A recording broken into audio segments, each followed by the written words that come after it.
வணக்கம் guys, நான் தான் உங்கள் ஷெஃப் பவி. ஸோ டுடே நம்ம என்ன வீடியோ பார்த்தீங்கன்னா, இன்றைக்கி நம்ம ஏதாச்சும் சமைப்போம். ஸோ நம்ம ஏதாச்சும் பண்ணி தந்துடுவோம். இன்றைக்கி நம்ம கச்சாம்பஞ்சாங் கோரிங் தான் ஏதாச்சும் பண்ண போகிறோம். ஸோ கச்சாம்பஞ்சாங் எடுத்துக்குவோம். அப்புறம் நீ தைச்ச முட்டை சம்பல் இது இல்லை, தைச்ச முட்டை சம்பல் இருக்குல்ல, இது சூடாக்கிக்கணும், சோறாக்கணும். அப்புறம் காலையில் பசங்கள்லாம் அப்படியே இங்கே கிடக்குது. ஸோ இதெல்லாம் முதல்ல நான் கழுவிட்டு அப்புறம் கண்டினியூ பண்ணுறேன்.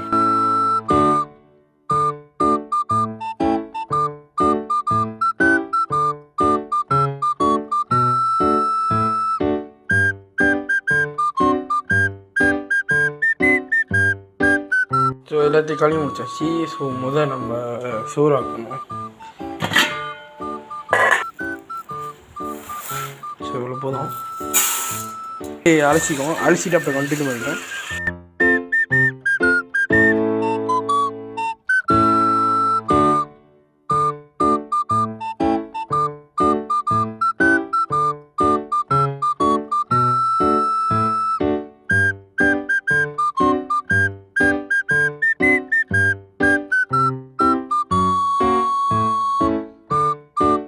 ஸோ சோறு அலசியாச்சு. தண்ணி கொஞ்சம் குறைவாக தான் போட்டுருக்கேன், ஏன்னா கொஞ்சம் சோறு வரன்னு வரதுக்காக.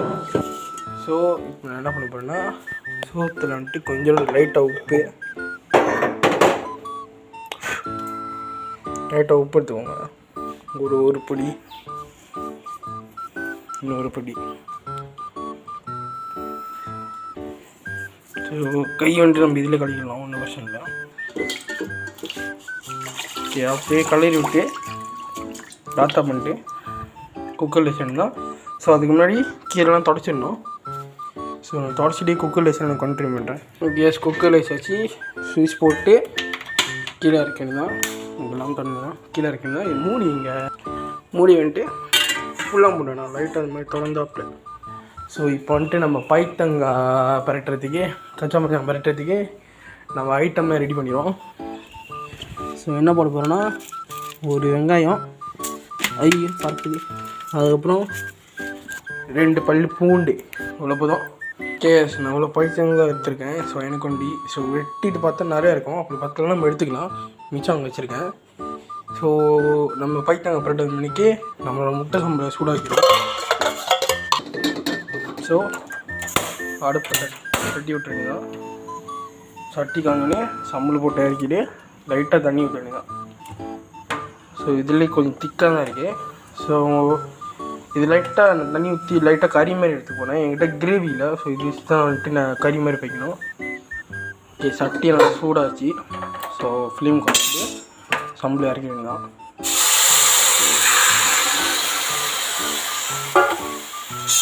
தண்ணி வந்துட்டு நம்ம இதில் எடுத்துக்கலாம். ஸோ பைப் தண்ணி பாய்க்கலாம், கோவை பாய்க்கலாம், கோழி பாய்க்கலாம், அது எது இஷ்டம். ஸோ இவ்வளோ போதும். அப்படியே சுற்றி ஊற்றிடலாம். ஸோ லைட்டாக கறி மாதிரி வந்துடும். ஸோ சுண்டுறப்ப நம்ம எடுத்துக்க வேண்டியதான். ஸோ அவ்வளோதான், இதோட வேலை முடிச்சு. இப்போ வந்துட்டு நம்ம வெட்டுற இந்த ஐட்டங்கள்லாம் வெட்டுற வேலை பார்த்துக்குவோம். ஸோ வெங்காயம் வந்துட்டு நான் 1/2 வெங்காயம் எடுத்துருக்கேன். பூண்டு ஒரு 3 பல்லி எடுத்துருக்கேன். ஸோ பைத்தங்காய். ஸோ என்றைக்குமே வந்துட்டு நம்ம வெட்டும் போத கீழே வெட்டு துணி வச்சுக்கணுங்க, ஏன்னா கட்டை நவரமாக இருக்கும். அது எந்த மாதிரி கட்டை இருந்தாலும் சரி, கீழே வந்துட்டு துணி வச்சுக்கணும். நான் மடிச்சுட்டு கட்டையை தூக்கி மேலே வைக்கணும், அப்போ தான் நவராமல் இருக்கும். பூண்டு கட் பண்ணிக்குவோம்.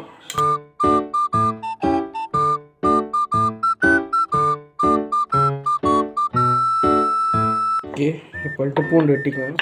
இந்த கருப்பாக இருக்குங்க பூண்டில் லைட்டாக கிட்டு பூண்டு மாதிரி, அதான் நம்ம எடுத்துக்குவோம். ஏன் இதோட இந்த மாதிரி முடிச்சிருக்கணும், எங்கள் கேமரா இந்த மாதிரி முடிச்சிருக்கலாம், அதை வெட்டிக்கலாம். ஓகே, இப்போ வந்துட்டு பூண்டை நம்ம வந்துட்டு, ஸோ நீங்கள் எவ்வளோ பூண்டு சாப்பிட மாட்டிங்கன்னா நீங்கள் குறைச்சிக்கலாம். ஸோ 1 பல்லி 2 பல்லி அவ்வளோ போகும். ஸோ நான் ஒரு அளவுக்கு சாப்பிடுவேன். ஸோ இதை வந்துட்டு நம்ம சின்னதாக கட் பண்ணிக்கலாம்.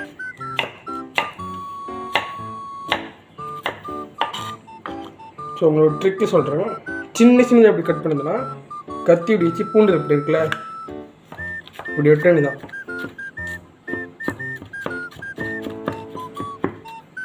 ஸோ அதுக்கப்புறம் எடுத்துகிட்டு திருப்பி ஒன்றா வச்சுட்டு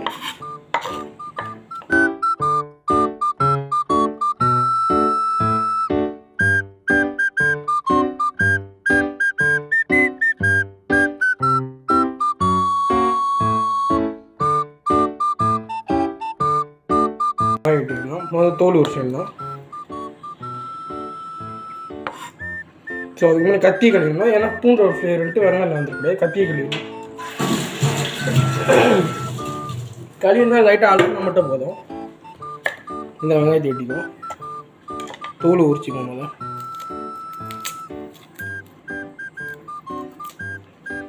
ஈஸியாக இருந்துருச்சு. ஸோ எங்கள் வெங்காயம் வந்துட்டு வெங்காயத்தை நம்ம ரெண்டாக வெட்டுறோம்ல, ரெண்டாக இப்படி வெட்டுறோம்ல. ஸோ இப்படி படுக்க வச்சு இப்படி வெட்ட வேண்டியதான். ஓகே, வெங்காயம் ரெடி. ஸோ பூண்டு வெட்டாச்சு, வெங்காயம் வெட்டாச்சு. அடுத்து கச்சாம் பஞ்சாங்க. ஸோ இதோட ஃப்ளேம் வந்துட்டு கொஞ்சம் கூட வச்சுக்கணும், ஒன்றும் பிரச்சனை இல்லை. நம்ம போய்ட்டு சோறு பார்த்துடும். என்றைக்குமே மூஞ்சி இப்படி கிட்ட கொண்டு போய்ட்டு சோறு திறக்காதீங்க, இப்படி எட்டை வந்து திறங்க. ஏன்னா அந்த ஆவி குப்புன்னு பாருக்கும். சோறு வந்துக்கிட்டு இருக்கு, ஒன்றும் பிரச்சனை இல்லை. ஓகே கைஸ், நம்ம எல்லாம் வெட்டினது வந்துட்டு இந்த மாதிரி ஆசியம் பண்ணிக்கணும். பூண்டு வெங்காயம் அந்த மாதிரி. ஸோ கறி கொதிச்சுக்கிட்டே நம்ம அதுக்கு முன்னாடி கச்சாம்பஞ்சம் வெட்டிடுவோம். ஸோ இந்த கச்சாம்பஞ்சம் வந்து நம்ம வெட்டி பார்ப்போம். அப்படி குறைஞ்சின்னா நம்ம தம்பா பிடிக்கும். ஸோ இந்த கச்சாம்பஞ்சம் இந்த மாதிரி கருப்பாக இருக்குல்ல, ரெண்டு பக்கட்டும் இருக்கும், இங்கிட்ட இருக்கும். இது இந்த மாதிரி கருப்பாக இருக்குன்னா இது முதல் வெட்டிட்டு அப்படி சின்ன சின்ன கச்சாம்பஞ்சம் வந்துட்டு நம்மளுக்கு ஏற்ற மாதிரி தான் கைஸ். சின்ன சின்னதாக வெட்டிக்கலாம், அப்படி நீட்டாகவும் வெட்டிக்கலாம், நம்மளுக்கு ஏற்ற மாதிரி தான். ஸோ நான் கொஞ்சம் நீட்டாக தான் வெட்டுவேன். ஸோ நான் வெட்டி முடிச்சுட்டே காட்டுறேன் உங்கள்கிட்ட.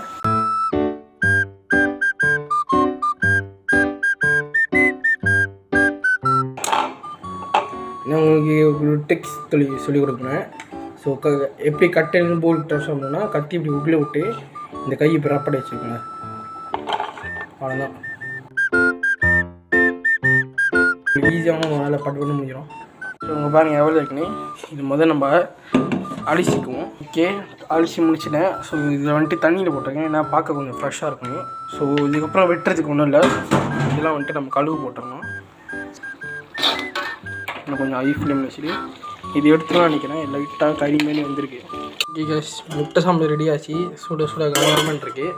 இப்போ பைத்தங்காய் சமைக்க ஆரம்பிச்சிருவோம். நெத்திலி இருந்தால் நெத்திலி பாய்ச்சிக்கலாம், முட்டை இருந்தால் கூட முட்டை போட்டு பைத்தங்காய் அப்படியே ஒட்டிக்கிட்டு அது நோக்கா இருக்கும். ஸோ முட்டையெல்லாம் சம்பளுக்கு போச்சு, வீட்டில் முட்டை இல்லை. ஸோ அதனால் நான் பேசாக குறைங்க பண்ணுறேன். பூண்டு வெங்காயம் நெத்திலி பைத்தங்காய் எண்ணெய் உப்பு கொஞ்சம், அதுக்கப்புறம் சோறு வேறு சத்தம் போட்டுச்சு. சோறு வெந்துருச்சுன்னு நினைக்கிறேன். ஓகே, சோறு ரெடி ஆச்சு. ஸோ இப்போ நம்ம என்ன பண்ணோன்னா ஒரு முள் கரண்டி எடுத்துக்கணும். முள் கரண்டி எடுத்துகிட்டே சோறு அப்படியே கிண்டி விடணும்.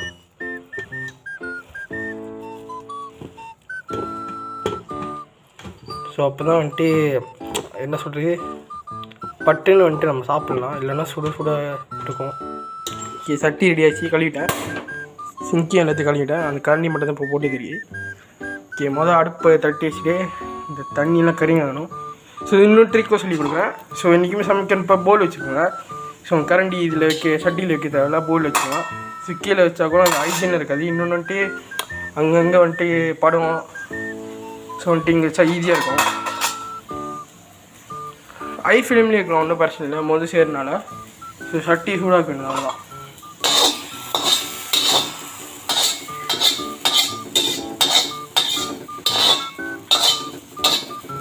ஓகே, நல்லா தண்ணியில் இறங்கிட்டோன்னே ஃப்ளேம் குறைச்சிக்கணும் தான். லோ ஃப்ளேமில் வச்சுட்டு எண்ணெய் வந்துட்டு லைட்டாக ஊற்றிட்டு தான். ஓகே, இவ்வளோ போதும். எண்ணெய் உண்மை வேணாம், லைட்டாக. அதுக்கப்புறம் துங்கு பண்ணோம். எண்ணெய் வந்துட்டு சூடாக இருக்கும். எண்ணெய் சூடாக இருக்குது எப்படி கண்டுபிடிக்கணும்னா, இப்போ லைட்டாக அதுமாரி பூண்டை எடுத்துகிட்டு இப்படி உள்ளே போட்டுக்கலாம். இந்த மாதிரிலாம் வந்துட்டு அது இப்பெல்லாம் பொங்கி மேலே வரும். இந்த மாதிரிலாம் வந்துட்டு எண்ணெய் சூடாச்சுன்னு அர்த்தம். ஸோ இப்போ வந்துட்டு நம்ம வெங்காயத்தை முதல் போடுவோம், அதுக்கப்புறம் நம்ம பூண்டை போடுவோம். ஸோ வெங்காயம் பூண்டும் வந்துட்டு தனி வச்சுருங்க, ஒன்றா வைக்காதீங்க. அதுக்கப்புறம் லைட்டாக ஒரு கிண்டி பொம்பளை வேணாம், அதே சொந்தமாக வந்துட்டு ப்ரௌன் ஆகிடும். ஸோ ப்ரௌன் ஆகிட்டோன்னே அதுக்கப்புறம் நம்ம பூண்டை போட வேண்டியதான். ஸோ அதுக்கு முன்னாடி வந்துட்டு இந்த பைத்தங்காய் வந்துட்டு தண்ணியில் நம்ம இறக்கிடுவோம் முதல்ல. ஸோ அது ரொம்ப ப்ரௌனாக வேணாம். ஸோ லைட்டாக இந்த மாதிரி கலர் வந்தோடனே நம்ம பூண்டு இறக்கிட வேண்டியதான். ஸோ இந்த டைமில் வந்துட்டு நெத்திலி இருந்துச்சா நீங்கள் வந்துட்டு நெத்திலி போட்டுக்கலாம். ஸோ இது லைட்டாக கலர் வந்துட்டோன்னே நீங்கள் நெத்திலி போட்டுக்கலாம். நெத்திலி கோரிங் பண்ணிட்டு அதுக்கப்புறம் பைத்தங்காய் போட்டால் சியப். ஸோ லைட்டாக ப்ரௌனாக வரணும். ப்ரௌனாக வந்தோடனே அதுக்கப்புறம் நம்ம பைத்தங்காய் இறக்கிடலாம். இந்த ரெசிபி வந்துட்டு சிம்பிளான ரெசிபி தான்.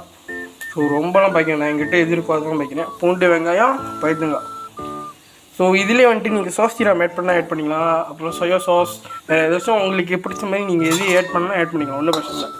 ஆனால் வந்துட்டு ரொம்ப கூடயே போகக்கூடாது. ஸோ அப்படி சாஸ் ஜீரம் இந்த மாதிரி சோயா சாஸ்லாம் ஆட் பண்ணுறீங்கன்னா உப்பு வந்துட்டு நீங்கள் பார்த்துக்கோங்க. ஏன்னா வந்துட்டு அதுலேயும் உப்பு இருக்கும். ஸோ உப்பு லைட்டாக தான் நீங்கள் போட்டுக்கணும். ஸோ இது ஒரு அளவுக்கு ப்ரௌன் ஆச்சு. ஸோ இந்த வெங்காயம் பாருங்கள் ப்ரௌன் ஆச்சு. சரி, இந்த பூண்டுலாம் ப்ரௌன் ஆச்சு. ஸோ அப்படி மிக்ஸ் பண்ணிட்டு இப்போ நம்ம பைத்தங்காய் இறக்க வேண்டியதான். ஸோ பைத்தங்காய் தண்ணி இருக்கிறதுனால ரைட்டாக தெரிக்கும், ஒன்றும் பிரச்சனை இல்லை. ஸோ அப்படி மிக்ஸ் பண்ணிக்க வேண்டியது எல்லாத்தையும். ஸோ இப்போ வந்துட்டு நீங்கள் முட்டை உடச்சி போடலாம். நடுவில் இந்த மாதிரி நடுவில் ஆக்கிட்டு முட்டையை உடச்சி போடலாம். ஒரு 2 முட்டை போட்டால் கரெக்டாக இருக்கும். ஸோ அப்படியே பைத்தங்காயில் ஒட்டிக்கிட்டு நல்லாயிருக்கும். ஸோ என்கிட்ட முட்டை இல்லை, அதனால் நான் இந்த மாதிரி தான் பண்ணுறேன். பைத்தங்காய் பவுல்லே வந்துட்டு கொஞ்சம் லைட்டாக தண்ணி எடுத்துக்கணும். அந்த பைத்தங்காய் வேகிறதுக்காக தண்ணி எடுத்துக்கணும். ஸோ சாரி, கரண்டி வந்துட்டு நம்ம ஓரமாக வச்சுக்கணும். இதுக்கப்புறம் தண்ணியை வந்துட்டு நம்ம அப்படியே போடலாம். ஸோ அந்த சட்டம்லாம் நின்றோம். அப்படியே தண்ணியை போட்டு ஒரு கிண்டு தான். தண்ணி வந்துட்டு லைட்டாக தான் போட்டிருக்கேன். நீங்கள் அப்படி செக் பண்ணி பார்க்கலாம். உங்களுக்கு கிராஸாக வேணும்னா கொஞ்சம் நேரத்தில் எடுத்துடலாம். அப்படி லைட்டாக நல்லா நெம்பூட்டாக வேணும்னா இன்னும் கொஞ்சம் தண்ணி ஆட் பண்ணிக்கலாம். அது பைத்தங்காய் வேவே இருக்கும். ஸோ இப்படியே போட்டிங்கன்னா அது வெந்துடும். அப்படியே விட்டுற வேண்டியதான், அது சொந்தமாக வெந்துடும். ஒன்றும் போட்டு கிண்டு தேவை. ஸோ அப்படி நடுவில் வச்சிட வேண்டியதான். அதுக்கப்புறம் நம்ம உப்பு போட வேண்டியதான். உப்பு வந்துட்டு ரொம்ப போடாதீங்க. ரொம்ப உப்பாக போச்சுன்னா அப்புறம் உப்பு கண்ட்ரோல் பண்ண கஷ்டம். ஸோ லைட்டாக போட்டு டேஸ்ட் பண்ணிக்கோங்க. அப்படி உப்பு பார்த்தாலும் அப்படி திரும்பி போட்டுக்கலாம். ஸோ உப்பு போட்டு லைட்டாக அப்படி இது பண்ணிக்க வேண்டியதான். அப்படியே உங்களுக்கு மஞ்சள் வேணும்னா மஞ்சள் தூள் போட்டுக்கோங்க ஐஸ் கொஞ்சம். ஸோ நான் லைட்டாக மஞ்சள் தூள் போடலான்ருக்கேன். இப்போ என்ன பண்ணேன்னா இந்த இடத்துல குழி வர வச்சுட்டு பைத்தங்காய் எடுத்து ஓரமாக வச்சுட்டு அதுக்கப்புறம் மஞ்சள் தூள் வந்துட்டு கலருக்காக இவ்வளோ தான். ஓகே, அவ்வளோதான். ஸோ மஞ்சள் தூள் போட்டிங்கன்னா லைட்டாக மஞ்சள் ஆகிரும். தண்ணியில் மிக்ஸ் பண்ணிட்டு அப்புறம் பைத்தங்காய் கூட மிக்ஸ் பண்ண வேண்டியதான். ஸோ பார்க்கணும் அந்த மஞ்சள் தூள் ஸ்ப்ரெட் ஆகாத மாதிரி இருக்கும். ஆனால் வந்துட்டு மசாலா ஆச்சுன்னா வந்துட்டு அந்த கிரேவியில் நல்லா அந்த பைத்தங்காய் நல்லா வச்சிடும். ஸோ ஒன்றும் பிரச்சனை இல்லை. லைட்டாக உரப்புக்காக நான் லைட்டாக இப்போ கொஞ்சோண்டு மிளகாத்தூள் போட்டேன், கொஞ்சமாக தான். ஸோ அது வீடியோ எடுக்க மறந்துட்டேன். ஸோ ரொம்ப உரப்பாலாம் வேணாம், ஏன்னா நம்மக்கிட்ட வந்துட்டு சம்பல் இருக்குது. ஸோ இதுவும் சம்பளே யோகான கோம்போவாக இருக்கும். ஓகே, நல்லா அந்த மிளகாத்தூள் மிக்ஸ் பண்ணிட்டு பைத்தங்காய் நடுவில் வச்சுருந்தோம். பைத்தங்காய் வந்துட்டு கொஞ்சம் வேவத்துக்கு லேட் ஆகும். ஸோ அது கொஞ்சம் டைம் இருக்கும். ஸோ அதனால நம்ம என்ன பண்ணோன்னா நடுவில் வச்சுட்டு ஃப்ளேம் ஆயில் வச்சுருந்தோம். ஃப்ளேமில் ஆயில் வச்சா பாட்டு வெந்துடும். ஸோ நல்லா இந்த மாதிரி வெந்திருக்கு நேரத்தில். ஸோ எங்கள் வீட்டில் வந்துட்டு பிளாக் பெப்பர் அரைச்சது இருந்துச்சு. ஸோ மிளகு ஸோ அதை லைட்டாக போட்டுக்கிட்டோம். ஒரு கிக்குக்காக நம்ம லைட்டாக போட்டுக்கிட்டோம்.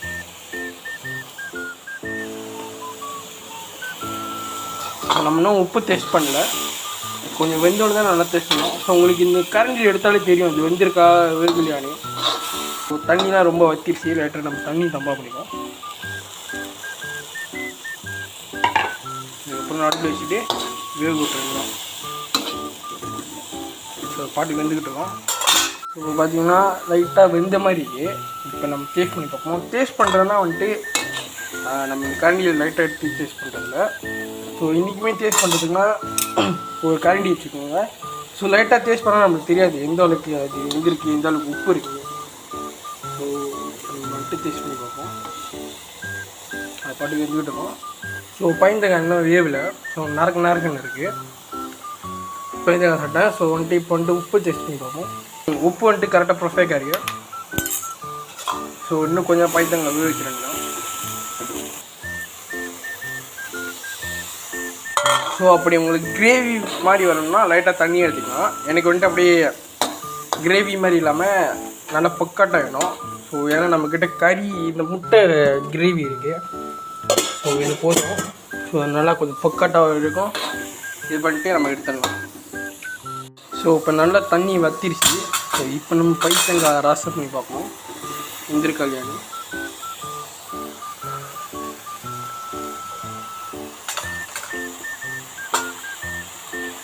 இப்போ ஓரளவுக்கு பரவாயில்ல. அடி பிடிக்காமல் பார்த்துக்கோங்க. தண்ணி நல்லா வத்திருச்சு. ஸோ கொஞ்சம் இன்னும் கொஞ்சம் லைட்டாக தண்ணி ஊற்றிக்கலாம்.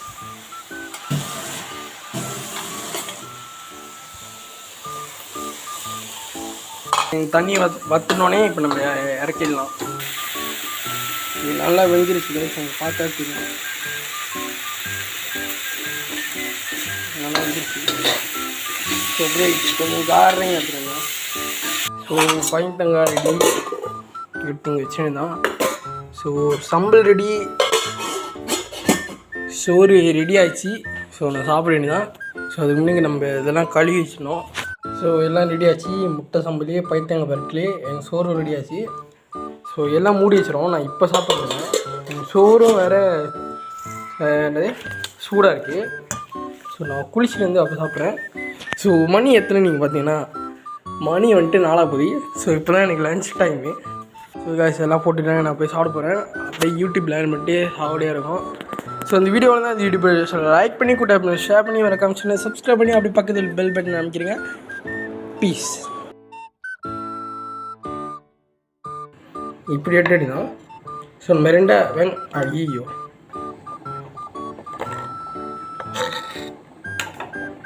கச்சாம நாங்கள் ஓடிக்கிட்டு இருக்கு.